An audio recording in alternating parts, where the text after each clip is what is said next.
ministers don't have personal views, but I can certainly talk to you about the spiritual importance of land.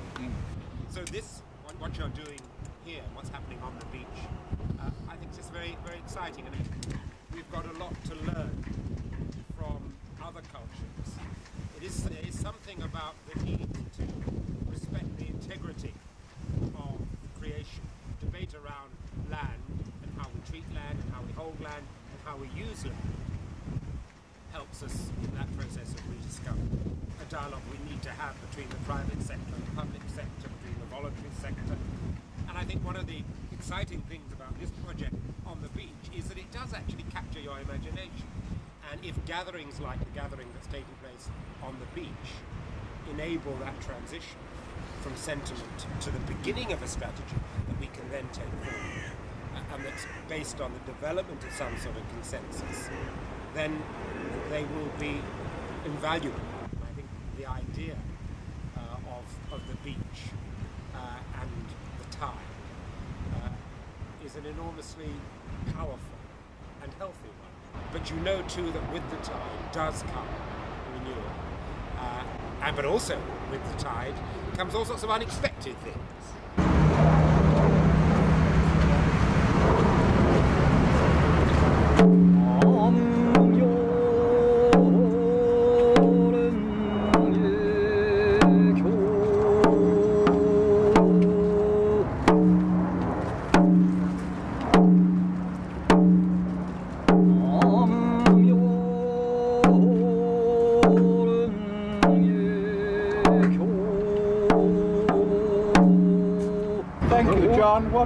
What about you, John Vidal, from The Guardian? Well, with deep respect to the government and whatever, I think the government has been deeply unambitious. Arts, we talk about protection of cultural rights. People pay to do that. People pay to build opera houses. People pay to make websites that give us cultural diversity that we treasure so highly. We want to clarify the relationships between business, between government and the individual in the decision-making process. Either wardenship or a system of custodianship of land may be required in order to achieve greater public access. Pierre Sané, who is the Secretary General of Amnesty International, to start the conversation. Amount of arable land available, not put to use, it was decreasing on a daily basis. The question that was asked is, how do we solve this? How do we make sure that we solve our problem before we are run over by the tide? I will call myself a lucky Roma, a lucky gypsy who managed to land up in this shore. Of the forces of nature, which are unstoppable, which will clear this table within the next hour and a half. Businesses have a very difficult time making partnerships with NGOs. Because business go where life is profitable, and the NGOs go where the need is. But NGOs are very cautious about getting into bed with business because often a divorce follows. It seems to me that answering the question of the relationship between business and individuals' ownership and use of the land needs to be balanced against the interest of the entire community. We've recalled the importance of objective reporting in the media around these issues, adequate knowledge being available to all parties, methods of dialogue between different parties in order to achieve consensus, international instruments on human rights, natural habitats cannot be physically consulted and whose rights must be taken into account and defended. The right of the individual to public space, which confers human dignity. We're asking that all levels of government improve democratic consultation procedures. How should societies deal with those marginalized by land issues? The scale of what is happening around the world is so horrendous. The languages are going, cultures are going, hoop is going. So far away to be here.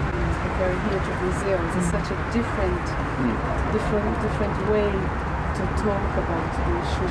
So you had indigenous people coming from all over Brazil. 8,000 of military planes throwing bombs at the indigenous people. But these people basically they didn't have a voice. They couldn't give away the paper that they wanted to give to the president. If you can mobilise the people, then even the power of money can be used for the public good. Almost without exception, every single person from the business community that was invited to be here has declined. Barney, the CEO of British Gas, was asked, considered, and in the end declined. Richard O'Brien, who's the European boss of the Global Business Network that represents most of the multinationals as a sort of window dressing operation, at the last moment declined. We look at the shape of this discussion to start with. It starts out with a presumption against business. The Covenant on Economic, Social and Cultural Rights guarantees the right to profit from your work as well. But no one ever mentions that is a human rights guarantee as well. There was a massacre in '97. Constantly they are shooting. Landowners in Brazil are contracting higher gamblers to kill landless people all the time, and the news don't talk about that. And of course it was Archbishop Helder Camara, wasn't it, Bishop, who said, when I give the people bread, they call me a saint. When I ask, why do the people need bread, they call me a communist. Shell is now the 12th or 13th largest landowner in the world. It's the equivalent of the largest country in the world. The way it is treating the Ageni and other communities in the Delta is an outrage. It is the decision taken by our governments. They are the ones who, by law, are accountable to us. And in democracies, we also have the possibility of changing those governments if we are not happy. The Sami people knew no boundaries. They followed the reindeer from the coast to inland. They crossed communism and capitalism. Most of them are in Norway, but they also straddle Russia, Finland and Sweden. The communists just said, well, we don't recognise that way of life at all. So they have a voice which goes into the Norwegian government that actually you've gone so far, but you can't go any further. I have had the opportunity myself to warn high-ranking officials of the WTO ahead of Seattle what was going to happen. We need some new methods and new structures of consultation. You may not believe it, but the tide is coming in. And we've really got to work through this fourth one quite rapidly. How should we converge our use of land in balance with the forces of nature? Creed, need and grief. I think in terms of creed, what people believe in their religion about land, two different approaches. One is that the land is sacred. The land is sacred, it can't be owned. The other approach, the other creed, is that land is a gift from God. It's a gift that is held in trust. It's to be treated with respect. Need comes before greed. You don't go to the very edge of the field. You only go over your vineyards once. You leave whatever's behind for the poor, for the landless, for the orphans. Part of the sea coming in, because that was chaos, and that actually engulfed everything that you stood for. Now that's where the need and the greed come together. If you are in your little bit of land, whether it's in Brazil or whether it's in Africa or whether it's in India, and the greed comes rolling towards you. It is out of the law that the nations arise. The law is esteemed by all humanity. If nations perish and humanity no longer exists, who will respect the good law given? Who could profess faith in the law? What they say about the Aborigines, that they don't own land, but that the land owns them.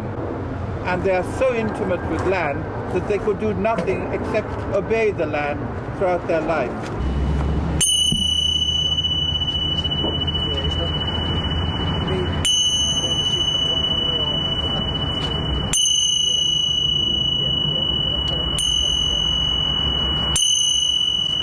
While our protocol is being got ready, which I believe will be produced, and we hope very much that there be a consensus about it, and we can sign it, I should very much like to say thank you to all of you for giving of your time and effort and energy to be here, because it's been an enormously complicated thing to get time and tide together, and weather and people and so on.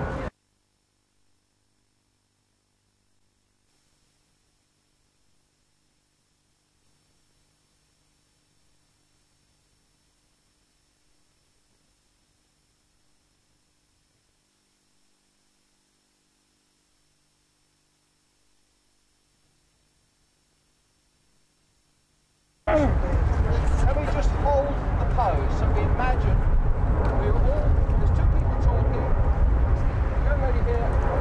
So now we're going to change film. They can do them up there. You're going to change the film? Yeah. To know what's happening here. Yes, we will sign the protocol in a minute.